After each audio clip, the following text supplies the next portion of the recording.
Catwoman #7. Joëlle Jones writing with Elena Casagrande and Fernando Blanco on the art. So Connor dropped this after the last issue, or maybe 2 ago, I can't Fair remember. enough. A couple ago, yeah. It wasn't working for me.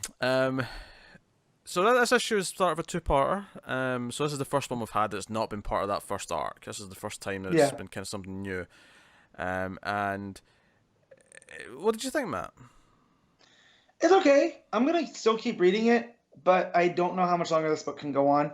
If Jones isn't doing the art in the story, it feels less special, and like I feel like it's in a holding pattern until we get to Batman 75. Yeah, you know? it's funny. Like I actually think I like this maybe more than a lot of the other issues so far. Bizarrely, Yeah, no, I mean, again, it's fine. I don't feel like there's a direction. Like it's kind of just sitting there. So, something interesting there is Pete just said he felt like he liked this more than the other issues, but he sounded really reserved about it. Like there was but like it wasn't actually like he's not. Well, no, you know. I think it's better because it's not that arc, right? Where it feels less special because Jones isn't drawing it, but like I like just how simple it is. It's just it's Catwoman. She's looking at like jewelry, and she is basically in a narration is talking about how.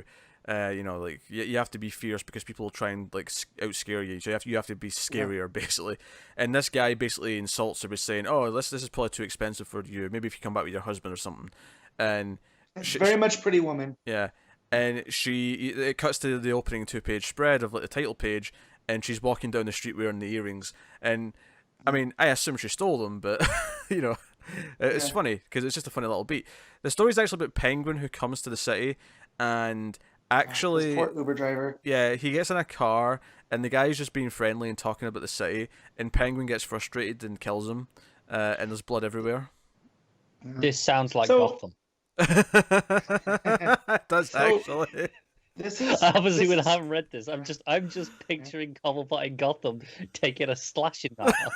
It kind of is like that's his umbrella uses, but here's my main, and this is seems like a smaller issue. Yeah. So.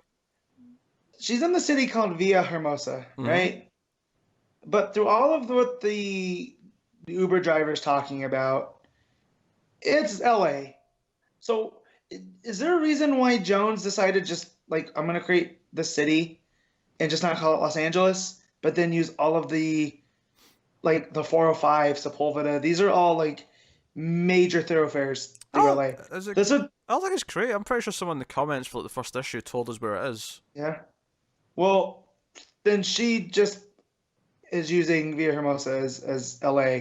And, we kind of sometimes complain when they just take creator names and throw them on there.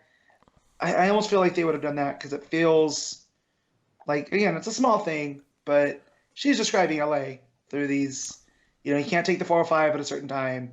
Sepulveda is blocked off. Like, these are all things like... stuck out to me, and then I'm like, these feel like something only a local could know about. Yeah, but I'm not. I just know these from popular culture. Like, these are things. Fair enough. Yeah. Even the airport, the VHX, it's the LAX airport. Yeah, I thought that as well. I actually read that as this is just LAX, but with different letters. Yeah. Okay, fair enough. So it would be like them passing off stuff through like. The Brooklyn Bridge in Gotham. Like, you're just like, well, no. Like, Gotham's its own thing. So Via Hermosa should be its own thing. Kind of like, Coast City's kind of San Diego, but not really. Like, yeah.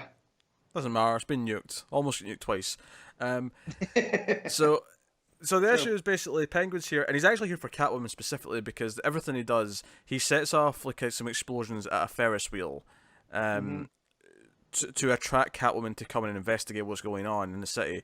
Because Catwoman's just out for a jog, basically on the rooftop. She just sort of, I'm going to stretch my legs, look after my sister, and she... out for a jog. Yeah, go out for a jog across the rooftops.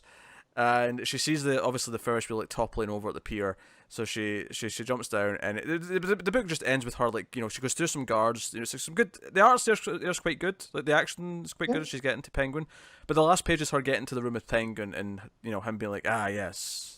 Expecting or whatever he says. I'm not looking at it, but that it was that kind of moment. It was like, yes, I've been waiting on you, Miss Kale. And I wish that she just responds with, you could have sent a text. You have my number.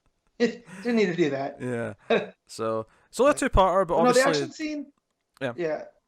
The back half of the action scene where she's taking out all Penguin's men in the aquarium, thought that was probably the highlight of the book for me. Yeah, I agree. Was because it's all told through. You can tell an artist wrote the script because there's no dialogue, there's no narration. It's just her going through and taking dudes out. Yeah, I like that scene. I did like Penguin killing the driver. I liked how just psychotic it was in that scene. Yeah. But maybe that's my horror movie taste coming through. No, because I kind of, when he told him to pull over, I was like, oh, this is not good. And then it sets the tone for Penguin's not in a good mood. Whatever he's there for, because we know Penguin can be charming, like it's part of his gimmick. So as I was saying, it's only two issues, so or 2-part stories. So whatever he's here for, like it can't be that big because we're going to be, unless it's like just a lead into the next arc where like she'll say no, but it'll set up what the next arc's going to be by the end of it. Maybe I can see him trying to expand because of that family is on the outs now. We see her, the mother is in a plastic surgery and she wants to be fixed. Like that's right. Told you. Yeah, I forgot about that scene. You're right. And they're on the outs. I'm wondering if Cobblepot's going to try to establish, and he's going to blackmail Catwoman into helping set up his empire and Via Hermosa. I thought it was enjoyable and official. Again, it's not like I'm not going to drop it, but I don't look forward to Catwoman. Yeah. It's fine. I wish Jones was still doing the art because that's what stood out for me on the book early on. But I understand it's tough to do both. But she clearly has ideas for Selena, and I like her voice for Selena. So I don't want to see her go anywhere. Yeah. What are you giving it? It's a 7.5. It's enjoyable, but not fantastic. Yeah. That's a weird one to rate. I'll just go a 7. I think it's good, but it doesn't like blow you away with that.